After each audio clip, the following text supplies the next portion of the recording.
Welcome back to another edition of On the Clock with Steve Shoup. I'm your host, Megan Shoup, and of course, I am joined by my brother, Steve Shoup, the creator of On the Clock and the creator of Fanspeak.com. Steve, how are you doing today? You ready to talk some NFL draft? Doing good. Always looking to talk NFL draft. Exactly. It is heating up. We are over a week into the NFL free agency, and I don't think I'm making a too outlandish of a statement by saying this may be one of the craziest off seasons that I can remember. Can you? Yeah, this is every now and then we'll have a big, player who's going to be on the move or via trade, typically, or an unexpected free agent. But this year's had it all. We've had multiple quarterback trades. We've had multiple alpha receiver trades. We had a Yep. top pass rusher traded in Ngakwe. It's had it all from just the trade front. You have the Brady retiring and Was unretiring all in 40 days, in under 40 days or whatever it was. So yeah, there's just been quite a bit, and then of course just regular free agents. I mean, we've seen a lot of big names change hands. Guys like Khalil Mack was another big trade I forgot to mention, but guys right. like J.C. Jackson, who joins Khalil Mack with the Chargers, Von Miller going to the Bills. I mean, these are some big moves, some big offensive lineman signings. So yeah, I mean, it's been a wild start to free agency, and I think the one of the biggest things is just how quickly some of these things develop, how quickly it happens. I mean, some of these came totally out of nowhere, like Oh, Devonte Adams, absolutely. Tyreek Hill. You wake up one day and it's like, oh, they're shopping them around, and within a couple of hours, it's down to two teams, and then Yep. it's one team. So Things at all. this stuff is just moving fast, and that's I think what makes it maybe the most interesting. Oh, it's so exciting. We are going to talk about these huge wide receiver moves. Of course, Devonte Adams going to the Raiders, Tyreek Hill being traded to the Dolphins being the largest. But we're going to talk about these receiver moves and the trickle down effects. But before we do, please be sure to like this episode and subscribe to the Fanspeak Network. We are just getting started. We're trying to grow this thing. So please subscribe and tell a friend. And while you're at it, you can follow me at Megs08DFS, and you can follow Steve on Twitter at SteveOSpeak. So now, Steve, again, let's talk about the biggest trades were Devonte Adams to the Raiders, Tyreek Hill to the Dolphins. We had Robert Woods and Amari Cooper traded too. So Yeah. these are some big moves, not to mention, of course, then all the free agency wide receiver moves, as you said. So what we're going to do is we're going to go through the playoff teams that were very much impacted by this, and kind of you can break down as to now the shakeout and what you think these teams should do. Now, we included the Colts in this list because they should have been a playoff team, let's be honest. So, but let's start at the top with the Chiefs. Tyreek Hill is gone. They added Juju Smith-Schuster, and they added I could say MVS, but Marquez Valdez-Scantling. What do they do now, though? So, I will say out of probably all the teams that we talk about, Chiefs probably are in the best situation. For one thing, they still have Travis Kelce, and he is it. If we were including him with the top tight ends in the league with receivers, he and Kittle and Andrews and a couple of these other guys are up there with some of the elite guys. So they still have one elite guy. They also have Hardman, who has, not developed as fully as they'd like, given, how high they drafted him. But he's an explosive guy. He makes big plays. They're going to need him more now. He did have one or two solid games when Hill was a little banged up this past year. So maybe that's a sign of things. And then the other thing that you said, they went out and they do have two established guys, Juju and MVS. You know, neither Juju had a great, first 2 years in the league. Last couple of years, he's kind of gotten passed over in the Pittsburgh offense and then dealt with injuries this year. And then MVS, he's had some injury issues. He's been a big deep threat option for Rodgers, but has not been that consistent like number two receiver you're looking for. So um, the good news for the Chiefs, though, I kind of give them that they have an elite tight end and three quote unquote number three quality receivers. I mean, obviously, hope one of these guys kind of extends to to that number two, at least number Right. two role, but they're in the best spot because even if they don't do anything else, they can field a roster, and these are guys who can play in the NFL at a decent enough level. Some of these other teams don't have that right now. But saying that, they have 2 first-round picks. They have a bunch of other picks. I would look for them to move up in the draft and get a guy who can be the long-term answer because, Juju, that was just a 1-year deal. Mm-hmm. Hardman, I think this is last year before they'd have to extend him. And, again, has he done a lot to warrant extension? So they need to think about the future with Mahomes. So getting a young receiver, move up to the early 20s, and I'd go from there. I will say they also probably are the team that has the option to maybe take a shot at Jameson Williams, the great Alabama receiver, got hurt in the national championship game. If he didn't get hurt, I think he's a top 15 pick. So he probably won't be ready week 1, but unlike some of these other teams, Chiefs could maybe say, all right, obviously they have much more information about his injury recovery. If they think he can still help next year, I think he could be the guy. So, so they might not have to move up as much to get him. So that's a good news for them. But there's other good receivers they could take in the teens or 20s if they trade up a little bit. But the pressure isn't on them as much as some of these other teams for sure. Right. I think that makes perfect sense. The pressure is on the Packers. Aaron Rodgers is coming back, and if we ever want to see a State Farm Bowl, he's going to need some more weapons. He lost Devonte Adams, and that was his go-to guy. So, what do the Packers do? Yeah, Packers are kind of in the opposite end of the spectrum of the Chiefs. They are bringing some of their own guys back. They did not cut Cobb. They restructured him. They brought back Robert Tonyan at tight end, but they don't have a Travis Kelce there. And while I think Allen Lazard has developed to be a solid receiver, I mean, MVS was technically ahead of him on the depth chart for the Packers. They don't have a Hardman, a Juju, any of those types of guys. So right now, they need to hope that. Last year, he was a 3rd rounder. Amari Rodgers, he's kind of a slot guy also. So him and Cobb are kind of basically the same type of guy. That's what I thought. He did not do much of anything last year, despite being. He just returned kicks, right? He returned kicks and did not do that well. And even in some weeks when they had some injuries, you got to remember MVS missed games, Lazard missed games, Adams missed a game due to COVID.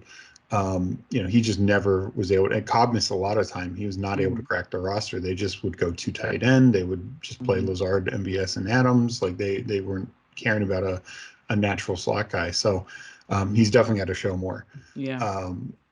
That being said, they do have a couple first rounders, a couple second rounders. They're a little higher. Their first rounders are higher than the Chiefs, so they're in a little bit better position in that regard. But I still think they need to bring in a veteran. In addition to drafting a guy, because right now their depth chart is pretty bare, especially, when you're talking about, their windows now. Their window is these next 2, maybe 3 years you get out of Aaron Rodgers. I mean, Chiefs obviously want to win every year, but, if they don't win this year, that's fine. They still have Patrick Mahomes for the next 10 years. So, I think they need to go get a veteran. Who would it be for you? A guy like Beckham? That goes back to Beckham getting injured in the Super Bowl. How soon will he be ready? Because, again, if the Chiefs were to bring in Beckham, let's say at this point, I don't think they will from a financial standpoint. But again, they don't necessarily need a guy week 1. Packers do. Packers need a guy week 1 through the Super Bowl Sunday, and they need multiple. And I think Landry would be the number 1 veteran option still available. Again, some of these other ones are like Will Fuller. I mean, he's been banged up and had issues. Like, you can't really trust him. So I almost think their best option is to trade DK Metcalf. There's been some rumors of him out there, but you will have to pay a decent price for him. So you'll pretty much have to give up everything and maybe even more that you got for Devonte Adams to get DK Metcalf, just because he's so much younger and he's so cheap this year before you eventually have to re-sign him to a mega deal like Adams and Hill got. But I think there are some more reasonable options. The one that I would tout would be Brandon Cooks from the Texans. I'm sure the Texans would love to keep him, but Brandon Cooks, he just gets 1,000-yard year after 1,000-yard year. He's done it with Breeze. He's done it with Brady. He's done it with Goff. He did it with Watson, and he did it with a combo of Tyrod Taylor and Davis Mills last year. So, Right. I mean, this guy can play. He can play all over. He can play in the slot. He can play outside. He'd be a really nice compliment. Open up that Packers offense. Just a veteran who's been around, I think would click with Rodgers right away. No, that makes The other, ton of the sense. other trade that isn't near as high profile, but a former first rounder, Devonte Parker, for the Dolphins. Obviously, Miami, they brought in Cedric Wilson to go along with Tyreek Hill, have Jalen Waddle there. Probably not a lot of targets left for Parker. The price for Cooks or Parker, I don't see being too excessive also. So that could leave the Packers still with their first rounders, still with their second rounders, and they go get at least one veteran receiver. Okay, if the Packers do get to keep their at least one first rounder, who are some of the wide receivers available when they pick in the first round that you think would be a good fit for Aaron Rodgers and the Packers? Well, and this goes back to what I just talked about with Jameson Williams. He's a great player, but I just don't see how he fits for the Packers as much, just given that they need somebody right away. So two guys I would really look at would be Chris Hallave from Ohio State and Jahan Dotson from Penn State. I think both of these guys are very advanced, good route runners. They're going to come in day one and be ready to play. And I think Rodgers will probably be happy with either one of them. Okay. All right. Now let's talk. I mentioned this earlier. I know the Colts did not make the playoffs, but I think they are a playoff caliber team and they need some help at wide receiver. What would you do if you were the Colts? Yeah. And the Colts are another team that, it's weird. They started this free agency after they traded Carson Wentz with the most cap room. They use a little bit of that up to get Ngakoue, use a little bit more to get Ryan, but they still have a ton of cap room. And their receiver and tight end group has actually gotten worse. Jack Doyle retired. Zach Pascal's now in the Eagles. T.Y. Hilton seems like he's going to sign somewhere else. And this was not a strong group to begin with last year. So they need a lot of help. Michael Pittman's a good young receiver, but He can't they be need just yeah he they can't need a be lot more than him. And for as good as he is, it's not like we're talking that he's in that Jamar Chase or Justin Jefferson stratosphere. Right. Maybe he'll never be, but even still, like no knock on him, but he's not Deebo Samuel. He's a good number 2 receiver, and so they need to get some guys. I think they're another team that they don't have a first rounder, so they can't really look to go that route. While there's going to be some second and third round options, typically those guys don't produce at the same level. I mean, there are exceptions. Terry McLaurin. Obviously, DK Metcalf was a second round Yeah, receiver. AJ Brown was a second round receiver. That was more the NFL was just off on their evaluations that year. right. Terry McLaurin was a third rounder. Yeah. So, they can definitely, I'm sure they'll still be looking to draft one. They have a second rounder and 2 third rounders from the Wentz trade. So I'm sure at least one of those picks is going to receiver, but they need to bring in a veteran. Right. Jarvis Landry would make a lot of sense since they have the cap room. A veteran, Julio Jones. It didn't work in Tennessee, but Matt Ryan knows him. I mean, it's going to be. I was going to say that makes a lot of sense. Yeah. But that could be a good situation. And still I'd consider that a little thin and a little weak, especially since their tight end position is so weak. But there are some good tight ends in this draft class, so maybe they draft a tight end in the second round and a receiver in the third, bring in Julio Jones, and all of a sudden you got decent group. Still not great, but at least it'd be pretty solid and probably better than what they had a year ago. Right. Well, another AFC team that I think is really interesting to look at. How is Mac Jones going to take the next step next season, and who are his weapons going to be? So what do you think the Patriots should do? Yeah, that is another odd situation. They didn't retain some of their top defenders like Jackson and cut a few other guys and let some other guys walk. Not that they had a great cap situation, but you thought maybe they were doing that to add some weapons for Mac Jones. They have not done that at this point. Again, maybe they're hoping that the price comes down on even somebody like a Julio Jones or somebody of that nature, or maybe they look to trade for Brandon Cooks again. They had him a couple years ago with Tom Brady. Maybe they bring him back, but I don't know. They do have a later first rounder, and they could address it there. And I think it'd be smart to get a young receiver to grow with him. Mm-hmm. Jacoby Myers, solid. number three type receiver. But the other thing is they spent a lot of money last year on Jonnu Smith and Hunter Henry, and I was just gonna say that. Yeah. Jonnu was a real bust for them. Henry was okay, but Just nothing okay. worth that money. So um, they kind of misjudged the market there. So I don't know. I mean, the free agent options are pretty thin. Maybe they get a cheap trade option, but they're going to have to look at the draft and just hope that Mac Jones and the offense can keep it going with what I would say more limited options this year. Well, for them, luckily, this is a good receiver draft. The receivers going in the first and even probably second round are probably starting caliber, right? I mean, definitely Yeah, first and probably even second. they are. It's definitely good. It's definitely strong. But even that being said, even in a number of these top receivers draft, I mean, a couple of years ago, excuse me, we saw a guy like Justin Jefferson get drafted, but we also saw guys like Jerry Jeudy, who the Broncos are finally hoping in year three will turn the corner. And now he's got a quarterback, but Right. he's dealt with injuries. He's was inconsistent with drops and things like that early on, and some questionable route running and stuff like that. And Brandon Ayuk, I mean, he came on at the end of last year, and came on at the end of his rookie year, but at the start of last season, remember, he was in Kyle Shanahan's doghouse. And, Right. um, sometimes it just takes a while. Some guys hit it from day one, Right.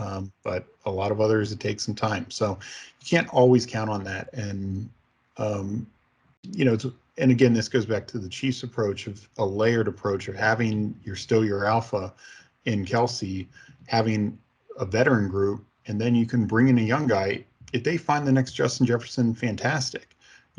Everyone who's a Chiefs fan is going to be happy. But if it's a Jerry Jeudy or a guy who takes a couple years, nobody should be complaining in Kansas City. Right. No, that makes perfect sense. Let's talk about some NFC East teams that went to the playoffs now. Let's start with the Cowboys. They obviously lost Amari Cooper to the Browns. And as you said, Cedric Wilson went to the Dolphins. So, Lamb is their number one now. Where do they go from here? And they, of course, resigned Gallup. So they have Lamb and Gallup, but what else do they need to do? Yeah, no, I think, I think they're in an interesting spot because they went into last year with one of the deepest pass catching groups in the league. Right. Obviously, Lamb and Cooper is the 1-2, Gallup right there, who would be a number two on pretty much any other team in the league. And then you had, there'd always been a little bit of buzz on Ced Wilson. He'd filled in for Gallup and Cooper previously when they'd gotten banged up. And then at tight end, they had Dalton Schultz, who'd filled in all year for Blake Jarwin, who'd been injured all of 2020 and looked good. So you had two tight ends, four receivers, and now, they retain Schultz, they retain Gallup, but the rest of those guys outside of Lamb, who's still under his rookie contract, are gone. Right. And Gallup he got injured late in the season. So, he might not be ready, might not be 100% for the start of week one. So they definitely need to find some depth. I mean, I know they like some of their guys like Noah Brown, but I do think they are another team that could maybe wait until the second round to address it and not force it like some of these other teams. But, if the right receiver falls to them, I think they have to consider it because we've seen how electric Dak can be with this offense. Right. But he needs weapons, and his weapons have definitely taken a hit. Well, it was surprising kind of that they took Lamb when they did. I mean, at that time, I don't think people thought wide receiver was a big No. need. But now, it is funny how situations shake out, a year or two removed. And, lucky for them, they did get Lamb and he is kind of like their alpha. But like you said, I think they need more. So you think probably like a second round target probably makes the most sense for them. Yeah, I mean, if the right guy falls there Right. at round one, similar to how Lamb fell to them, Right. they absolutely could take another first round receiver. But I just think from a resource standpoint, the good news for them, I will say, is they've done really well the last couple of years beefing up their defense. Their O-line, they did have to cut some guys, so that's the other priority, I'd say. But Mhm. they don't have a ton of needs like a few of these other teams that we've talked about. So they can maybe take more of a luxury pick. Let's talk about the other playoff team in the NFC East. The Philadelphia Eagles made as a wild card. They have some need at receiver. Obviously, Rager didn't really work out, who they drafted a couple years ago. What do you do if you're the Eagles?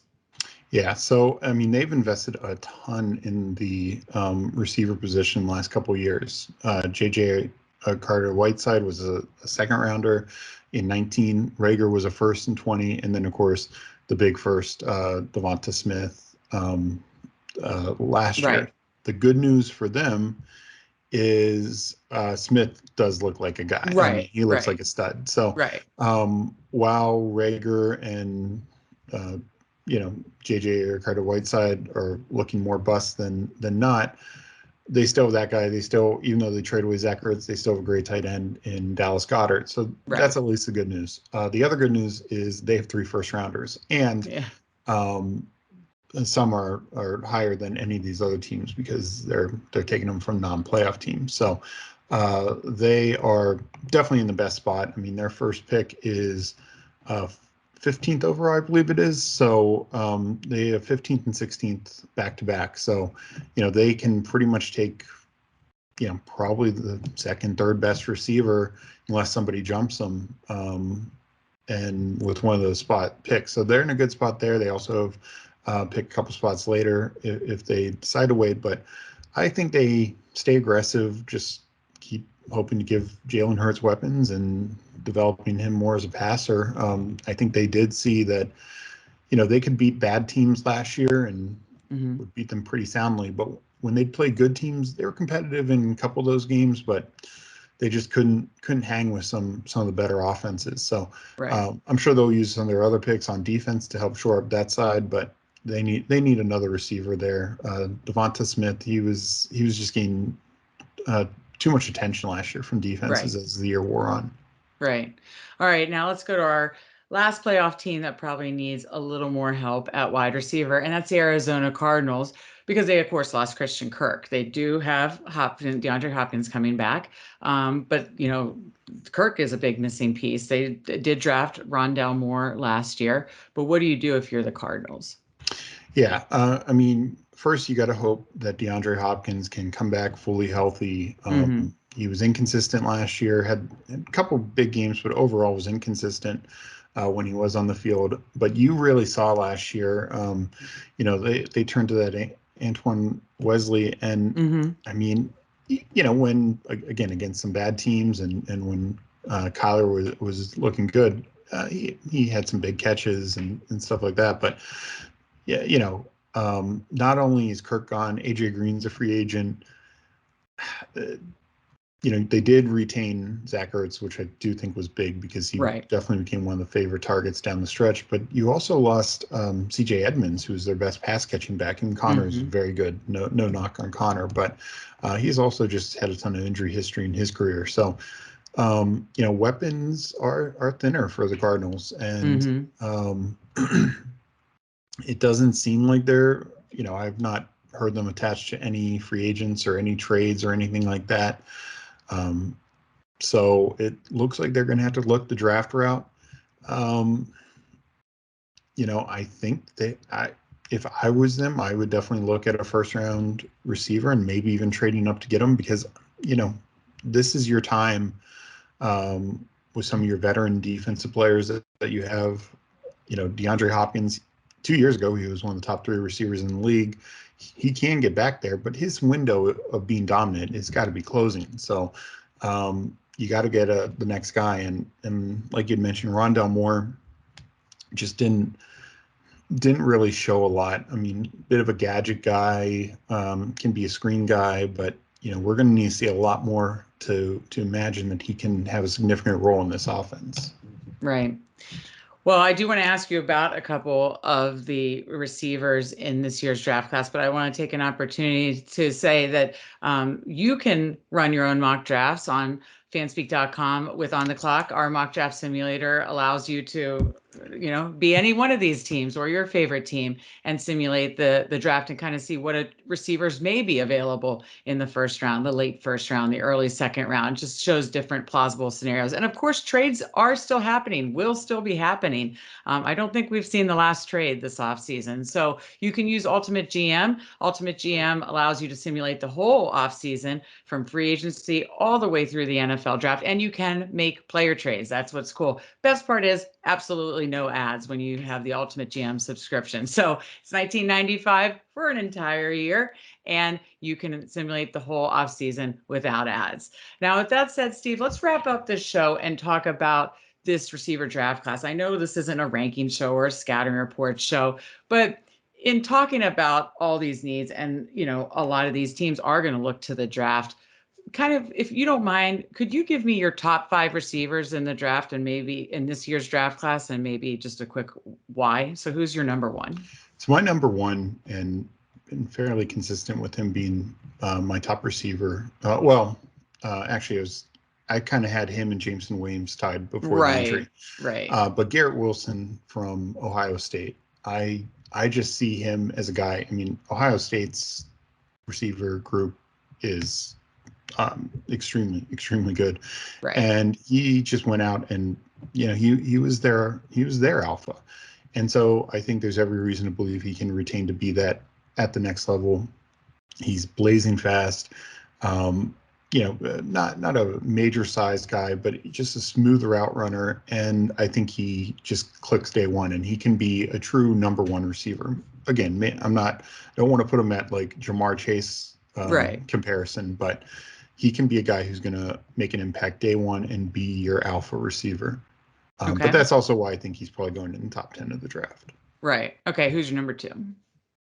My number 2 is I'm a big fan of Drake London from USC. He dealt with an injury down the stretch, but doesn't seem to be like it's anything major. Really good size, good speed. USC was not a great team. Didn't have the pieces around him like say Garrett Wilson did, and yet he showed up every week in the Pac-12. Making big plays, making contested catches, gets open. I think he is. He's a guy who could be like an Allen Robinson type, everything, Alshon Jeffrey, somewhere in that kind of mix. Just a good receiver who should be a good starter for a number of years. Yeah, I always love asking player comps, which I don't know, it may be annoying, but when I'm interested in a player for Washington, I'm like, Steve, who would be the player comp in an NFL player comp? So I appreciate that. But so who would be your number 3? Number 3, going back to Ohio State, Chris Olave. Last 2 years he's just been great for Ohio State. Did get a little passed over with Garrett Wilson, but that's no knock on him. He's still a very talented guy. That's like saying Justin Jefferson, it was not as good because Jamar Chase was there. Right. Some of this, we've seen this stable of Alabama receivers year in, year out. So, yeah. Olave last 2 years, leading Ohio State to the national championship game 2 years ago, he was one of the few guys that really gave Alabama trouble in that game and just had a good year that year. This past year was really strong for them. Their season was obviously much more disappointing this year, not making the playoffs, but smooth. He blew up at the combine with it, showing off just how fast he is. Speed, yeah. Just smooth route runner, gets open, gets yards after the catch, does everything you want. And I just think he's very ready to go. Creates a lot of player comp for him. He probably reminds me of a little cross between former Ohio State Buckeye Terry McLaurin and Deontay Johnson. Definitely better hands than Deontay Johnson, who has had major drop issues, but just smooth, gets open. A little deeper speed, kind of like McLaurin, but I really like Deontay Johnson. His trademark is his ability to just create separation, quick on the route, and I think Hallave has both of those, a little bit of both of those. Okay, who would be your 4th receiver? Jahan Dotson from Penn State. He kind of similar, a lot very similar to Hallave to me. Mhm. So kind of similar comps. A little bit of Chris Godwin, another Penn State receiver, to Yeah. his game. So it reminds me of that. I think he could play in the slot, play outside a lot in like Chris Godwin.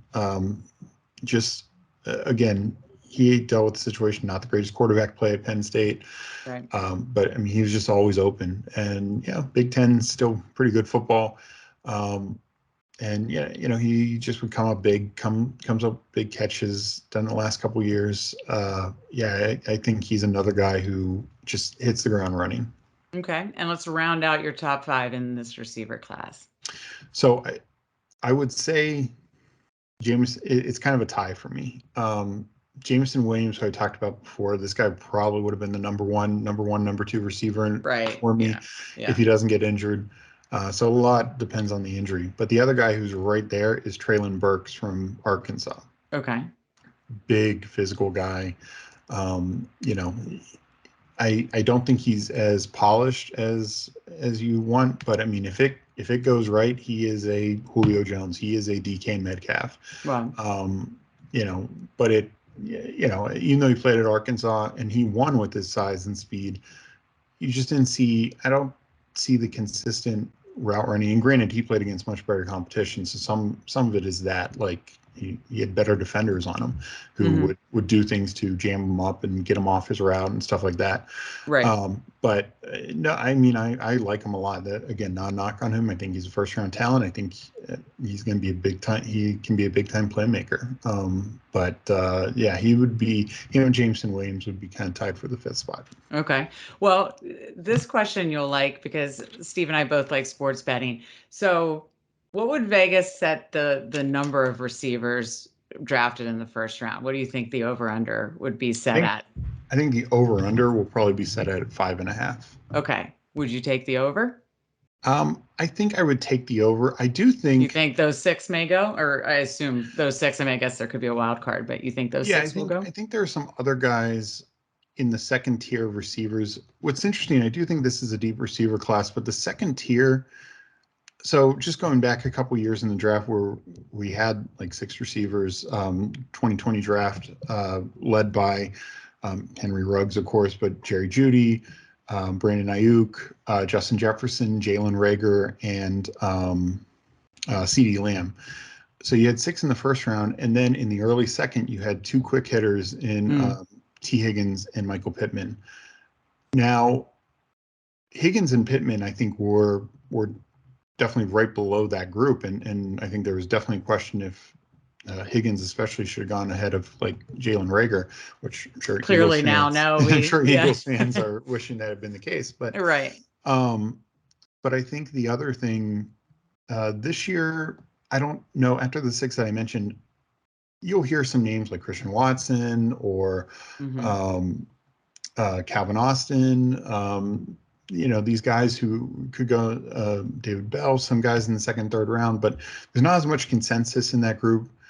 And I don't think these guys should go early in the second round based on just pure draft board. Now, they very well could just from a team need standpoint. Right. If a team like the Texans doesn't take a receiver with their two now first round picks, they might just say we're taking one in the second round. Hmm. Same with a team like the Jets, who have multiple early second rounders. They might, they have two first rounders that they use them on other things. They might say, hey, we need another receiver, and we'll take one and we feel comfortable with it. But so to me, after those first six, the receiver group, it's definitely strong. You see a lot of good skills from these guys, a lot of upside, but to me, it's very up in the air of who number 7 is, who number 8 is. Right. And, you look at 20 different draft boards, you'll see 20 different answers potentially. So, I do think that is something to watch. And, if just pure need of all these teams that we mentioned at the end of the first round, you could see one of these guys sneak in the back end of the first round just from a pure need standpoint. Right. Okay. Well, I think this was a great wide receiver discussion because I think the wide receiver movement has been so fascinating this offseason. And I think it's going to be very interesting this upcoming draft. And you made a point about 20 different draft boards. Speaking of that, there's going to be 32 draft boards NFL draft weekend. We're working our way to almost 20 draft boards available on the clock. That is the nice thing about on the clock. And it kind of makes us different from the other simulators out there. You have a lot of different draft boards to choose from.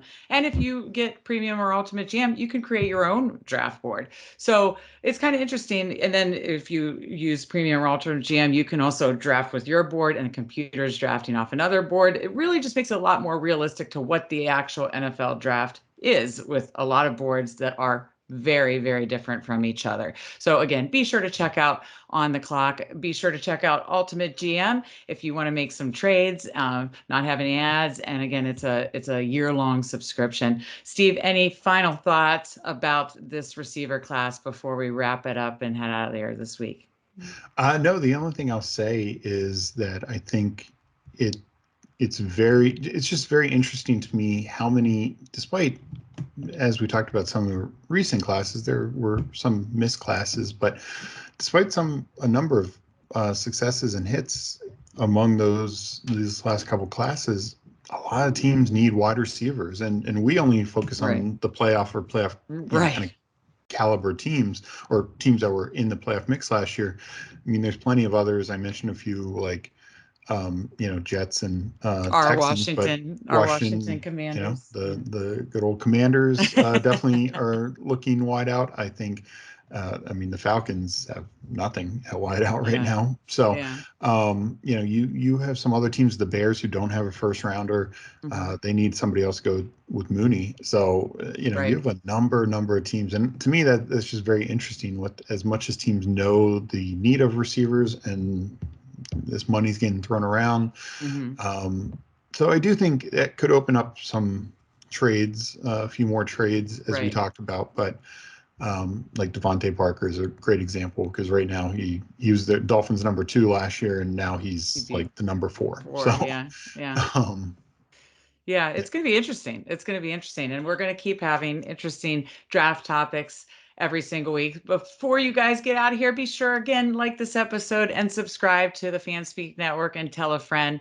But remember, we will be back next week to talk more NFL draft topics. We'll see you next time.